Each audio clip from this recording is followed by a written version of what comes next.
Bismillahirrahmanirrahim. In this lesson, we will be analyzing the poem Eel Tail by Alice Oswald. Let us begin now. Sometimes you see mudfish, those short lead lengths of eels that hide at low tide, those roping and begging, preliminary pre-world creatures, cousins of the moon, who love blackness, aloofness, always move under cover of the unknown. So the poem begins with a conditional statement. Sometimes you see mudfish. The speaker addresses the reader using the second person, which immediately submerges the reader in the world of the poem. It makes the reader and the audience the part of the poem, as if there is a conversation going on between the speaker and the reader. So the reader immediately becomes the part of the poem. So it is also interesting that the speaker doesn't use the word eels, but rather the speaker opts for the word mudfish. Mudfish is another name for the mysterious and ever-changing creatures, which you can never expect and only sometimes hope to see because it burrows itself in the mud. That's why it's being called mudfish. Okay, because eels, so the comparison is very clear over here that according to the speaker, the eels are also like mudfish, and because they also burrow themselves in the mud within the sea, and they are just like other creatures who do that. Therefore, it is very difficult to spot them. The speaker uses figurative language to describe the way eels look and act. They are short lead lens. This is a metaphor comparing the eels to lead pipes based on the way their gray and cylindrical bodies look when they are at rest. And they hide at low tide when while roping and wagging, moving like ropes of dog tails. Okay, roping and wagging. Who wags the tail? The dogs wag their tail. So they're moving like ropes, or they're moving like the tails of the dog. So therefore, these are strange animals. These can be connected with the short lead lengths of pipes, gray pipes, okay, and ropes, and the wagging tail of the dogs also. So the speaker's next description, it leans towards something abstract. These things are very clear in the world. We can see, we can imagine, but now the comparison is with the abstract things. They call eels, the speaker calls eels preliminary, pre world creatures, and cousins of the moon. So, almost placing these strange beasts on a kind of a pedestal to idealize them or elevate them to a level which is worthy of worship. They are such strange characters, they are such ideal characters, and they are so strange, okay, as if they are outside the world, as if they are the cousins of the moon, as if they were present before the world came into being. Okay, preliminary suggests that the eels with their sleek bodies are kind of क्या कहते हैं, evolutionary relics that was present in one age and then they persisted into a later age. So therefore, uh, they are a starting point for later, more complicated animals. यानी कि they began in one stage, in one phase of the world, and they survived and moved on to the later part of the world. And it also suggests that that their starting point is actually suggesting that later on they're going to become more complicated animals, and it is suggesting that they are preliminary, therefore they are utterly ancient. And likewise, pre-world. Through pre-world, the speaker is trying to suggest that they belong to a time before the world, as human beings know it even existed. Okay, and then finally, using the word cousins of the moon for them. This is something which is utterly alien, not of the earth itself. The moon is often a symbol of mystery and magic. It is further conveying the outworldly strangeness of the eel. So this all these images, all these comparisons, they suggest that the eels are strange characters, strange animals. Part of what makes eels so intriguing is their ambiguousness, okay, is their blackness, is their aloofness. Okay, if they weren't so hard to spot, the poem implies then they wouldn't be so fascinating. Yani कि one reason of them being so fascinating is that it is very hard to spot them. It is very ambiguous. Okay, now their presence is very ambiguous, full of vagueness in the sea. So the speaker states that eels love blackness, they love aloofness. Aloofness means cold, unfriendly. So they love aloofness. They're not like dolphins, which are friendly. They are never seen. Okay, now they are completely opposite to dolphins. So this is personifying them as cold, as solitary creatures who prefer their own company and move only under cover of the unmoon, under the cover of the unmoon. In other words, they don't emerge until clouds pass over the moon, obscuring its light. And even in the slightest light in the night of the moon, they don't want to be spotted. They stay under the mud. They come outside the mud when it's total dark, when even the light of the moon is also completely obscured by the clouds.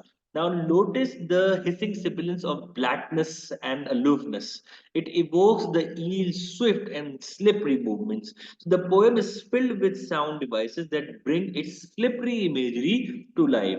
For example, sometimes you see mudfish, those short lead lengths of eels, okay, na, that hide at low tide.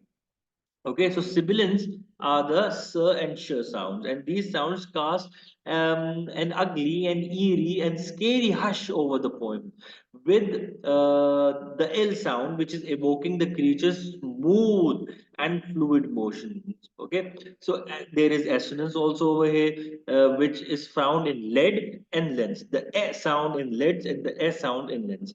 And internal rhyme is also present over there, hide and tide, and this makes the length yet more rhythmic. So there is sibilance, there is assonance, and then there is internal rhyme. All these things together are making these this idea, are making this poem, are making the words and the sounds of this poem and the length of this poem rhythmic. Now let us move on to the second part. And then as soon as you see them, gone, untranslatable, hissed interruptions, unspeakable white chapped lips. It's the wind again, cursing the water and when it clears. So the speaker describes how quickly eels disappear. These lines will reappear throughout the poems like the chorus of a song. Which are lines? And then as soon as you see them, gone. These lines will be seen, okay, will be heard and seen. It will reappear throughout the poem like the chorus. It is reflecting the speaker's own cycle of almost finding and then losing sight of the eels. Okay, so just like the eels disappear, okay, and then they reappear and then they disappear, it is reflecting the speaker's own cycle of almost finding an eel, locating an eel, and then suddenly losing the sight of the eel. So just when you finally think you have gotten a glimpse of the mysterious creature, the eel, the speaker says they are gone. So the speaker then uses two strange metaphors to describe the eels that help illustrate their indefinable mystery. वो क्या है? First, the speaker says that they make untranslatable hissed interruptions. The metaphor implies that the eel's sudden appearance and departure, what do? They interrupt their surroundings. Okay, yeah, they interrupt the speaker's vision. So the speaker is viewing something and they suddenly interrupt, and very suddenly and quickly they hide, they go back into the sea. So they speak in untranslatable hisses, which is a foreign tongue, which is a foreign language that is impossible for human beings to understand. Okay, so the sibilance of the metaphor, untranslatable hissed interruptions, adds a snake like hiss to the line. Okay, I hope you've understood this. Okay, so number one thing was that it is implying that they appear, the interruptions they suggest that the appearance and the departure of the eel, it is very sudden and they interrupt the surroundings and the vision of the speaker, and they are very much untranslatable as well. Yani कि they are difficult for the and impossible for the human beings to understand.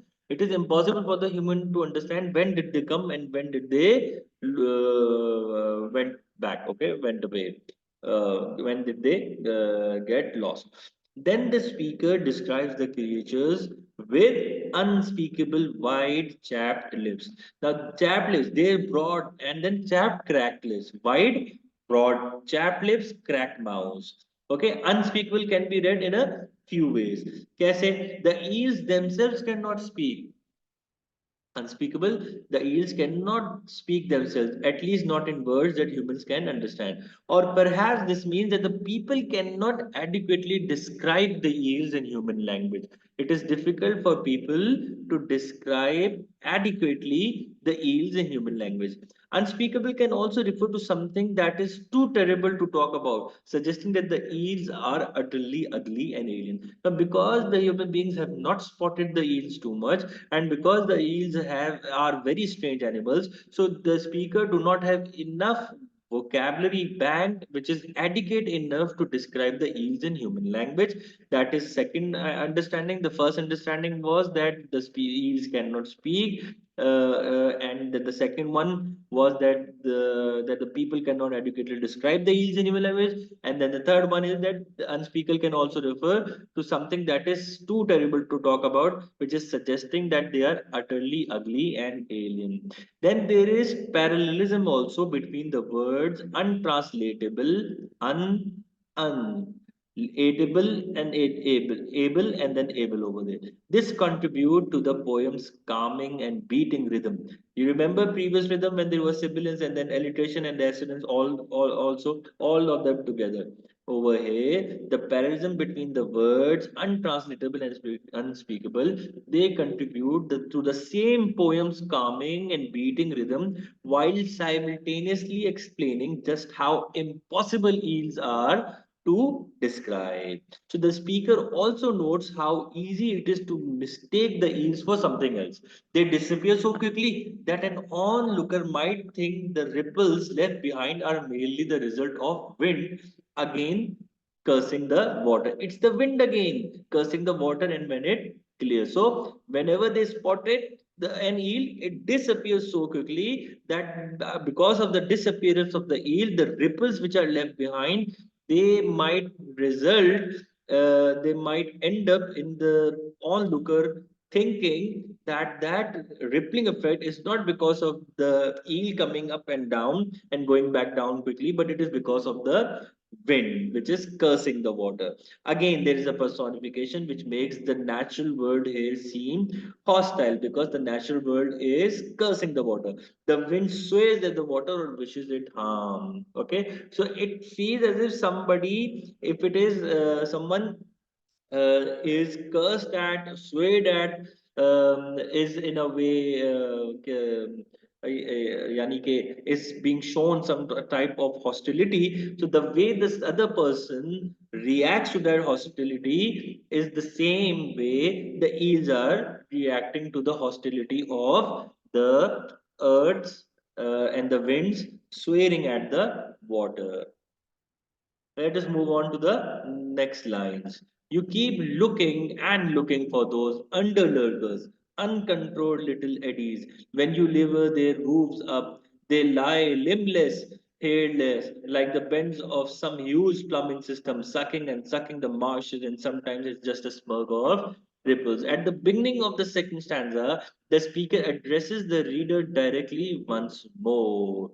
You, the speaker says, keep looking and looking for the eels. Now, the diapo of looking and looking emphasizes the futility of searching for these creatures, how futile a job it is to keep looking and searching for these eels is. Okay, so you keep looking and looking. And so, therefore, when there is repetition of looking, it suggests the activity of searching for these creatures is futile.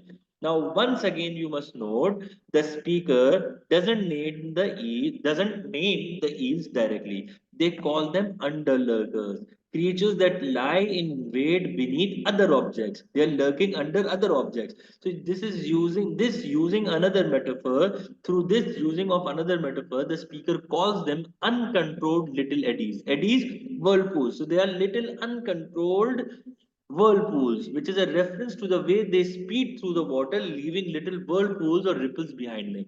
So they are defined by their nervous behavior and the signs they leave behind. The speaker says that when you lift up their roofs, the objects under which they are lurking, such as rocks. So you will spot them. Okay, you will when you lever the roofs up, yani ki the roofs, the ceilings of their living, and what would they be? The rocks under which they are lurking. So what will happen?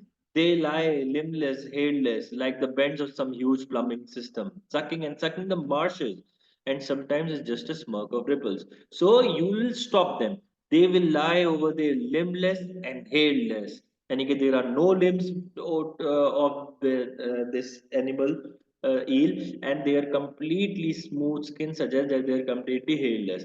And then the alliteration and the consonants over here, it is evoking the smoothness of the creature's bodies. Okay, the alliteration, the lie and limbless. Okay, suggesting the smoothness of the creature's bodies. They also resemble the bends of some huge plumbing system, irrigating the marshes.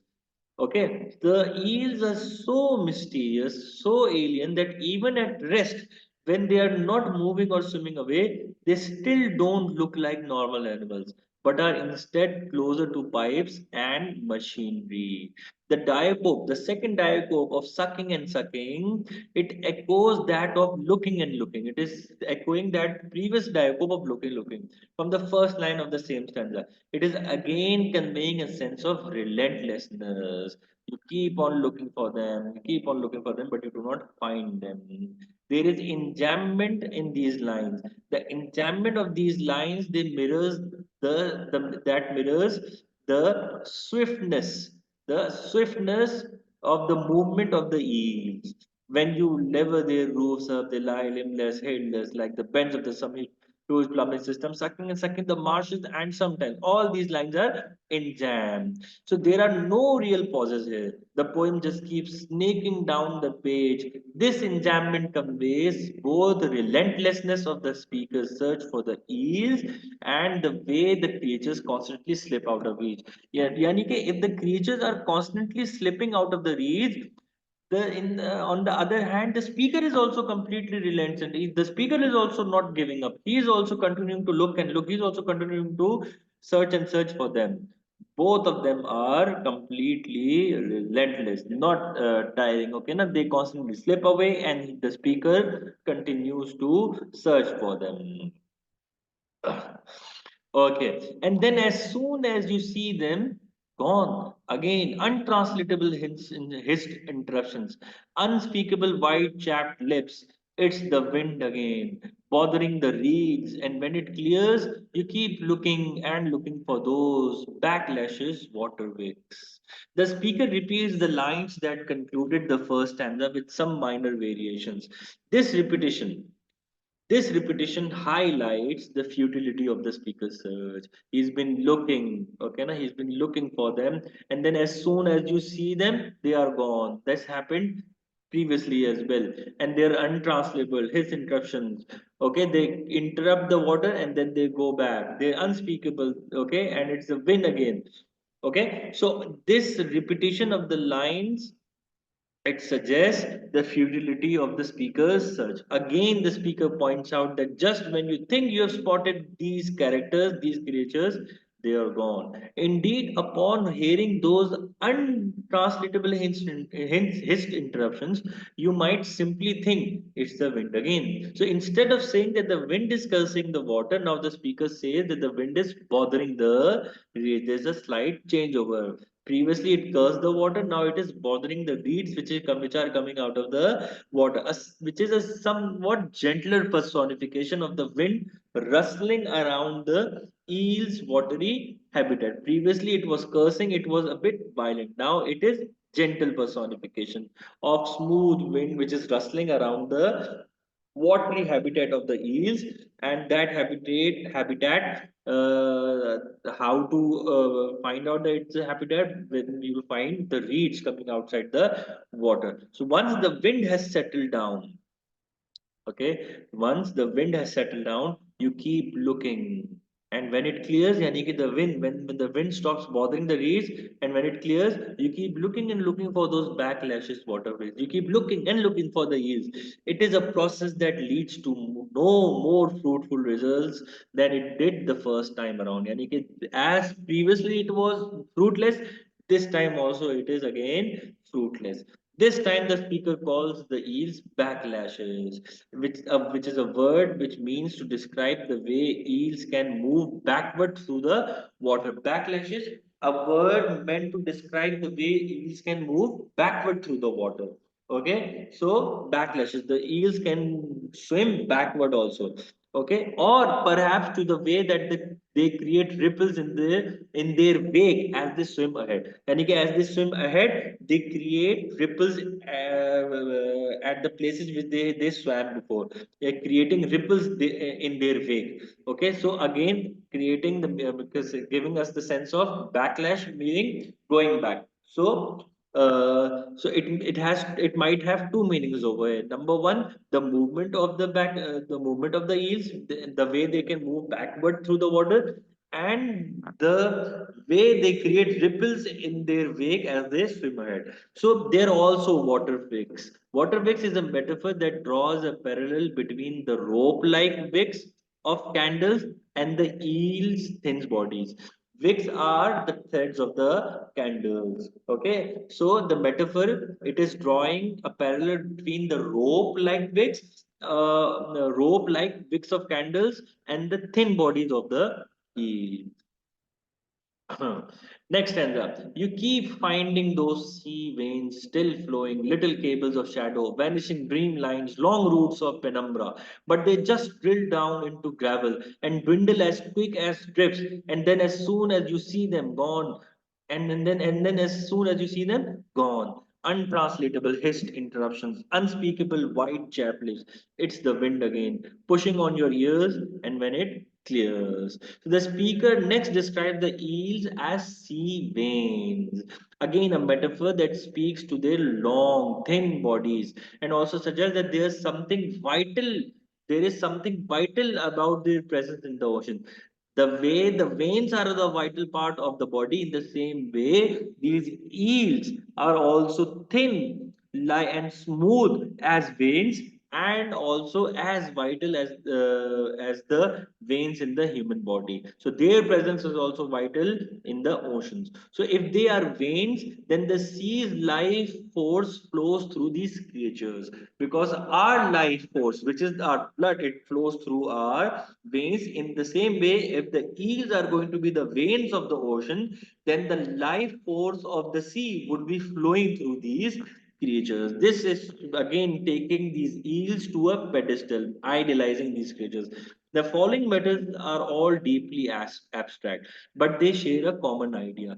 Each present the eels as just out of reach. First, the speaker calls the eels little cables of shadow. The word cables echoes the speaker's earlier comparison of the eels to lead pipes or part of plumbing system beneath the marshes. The word shadow, on the other hand, reflects both their dark color and the idea that they continually evade and escape the speaker's grasp. You can't hold on to a shadow in the same way you can't hold on to eels. So, therefore, they are little cables of shadow. The eels are also vanishing dream lines, which might be a reference to the way that one's memories of dreams, they quickly slip away soon after waking up. Finally, they are like long roots of penumbra. A penumbra refers to the edge of a shadow where it meets the light. Okay, so if you can sense a place where there is a shadow and you can draw a boundary, if you can draw an outline at the edge of the shadow where it meets the light, so that would be the penumbra. Okay, now which is the outer region of a shadow that's less shaded than the rest. So these images again convey the sensation of being right on the edge of something slipping just out of reach. And just like that, the eels burrow into the gravel below their watery habitat. They just drill down into the gravel. Okay, so the eels They gravel below their watery, they burrow into the gravel which is below their watery habitats, impossibly disappearing as quick as drifts. Drifts, small drops of water. So they disappear as quickly as the drifts disappear when they evaporate. So when the drips, the small drops of the water, when they are evaporating, they will disappear quickly. No one would be able to find them. Once again, as soon as you see them, what will happen? They are gone. The speaker repeats the poem's refrain once more, this time noting that the wind is pushing on your ear. Previously, it was cursing, that it was gently moving, that it is pushing on your ears. Yani ki there is a slight presence of the wind over here. Then move on to the next part of the poem. Sometimes you see, excuse me. Sometimes you see that whip thin tail of a waning moon start burrowing back into blackness.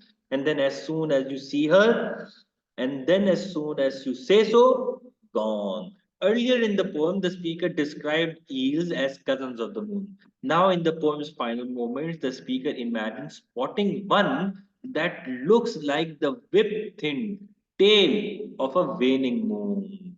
Okay, previously cousins of the moon, now it is being described as the whip thin tail of a waning moon, the moon which is about to disappear, or the very first moon itself.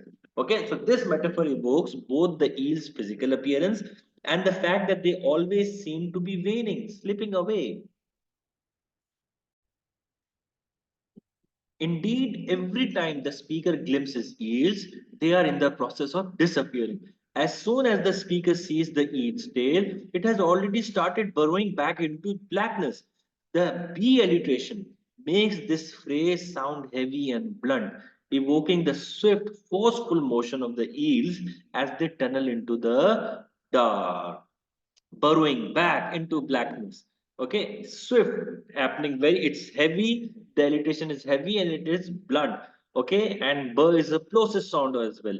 Okay, it is evoking swiftness, it is evoking forceful motion of the eels as they go back into their tunnels of the darkness. The poem's final lines then feature two interesting variations on the refrain that has appeared throughout. First, the speaker replaces them with her. As soon as you see them, tha, now it is as soon as you see her. Okay, so the speaker replaces them with her. The poem has now zoomed in on a specific individual. The creature seems a little less anonymous this time. This has now made this creature a special one.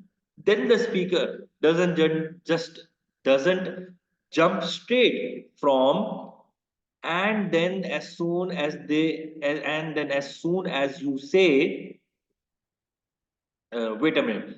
And then the speaker doesn't jump straight from, and then as soon as you see her, from here to the word gone. Previously it was, and then as soon as you see them, gone. Now this is not happening. The speaker is not jumping from this line to this end. Rather, there is another line over here. Okay. Instead, the speaker repeats the and then line almost word for word, and then, so and then as soon as you see her, and then as soon as you say so, so it is almost the same word to word. This repetition stretches out the poem's final moments. It is ramping up the drama and the anticipation, what's happening. It is as though the speaker is this close to finally seeing an eel, and yet, as soon as you say so, the eel disappears. Yani ke as soon as he found a glimpse of it and was about to say that, look, there is an eel. As soon as you say so, before saying, the eel disappears. That say so.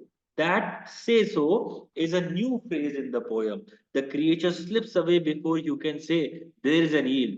More generally, it implies that it is not just seeing the eel that feels impossible, it is also impossible to accurately capture the eel's essence in language, to accurately define and describe eel's essence in language. So the creature evades accurate description and human understanding altogether. The poem then ends appropriately with the word gone. Once again, the eels vanish.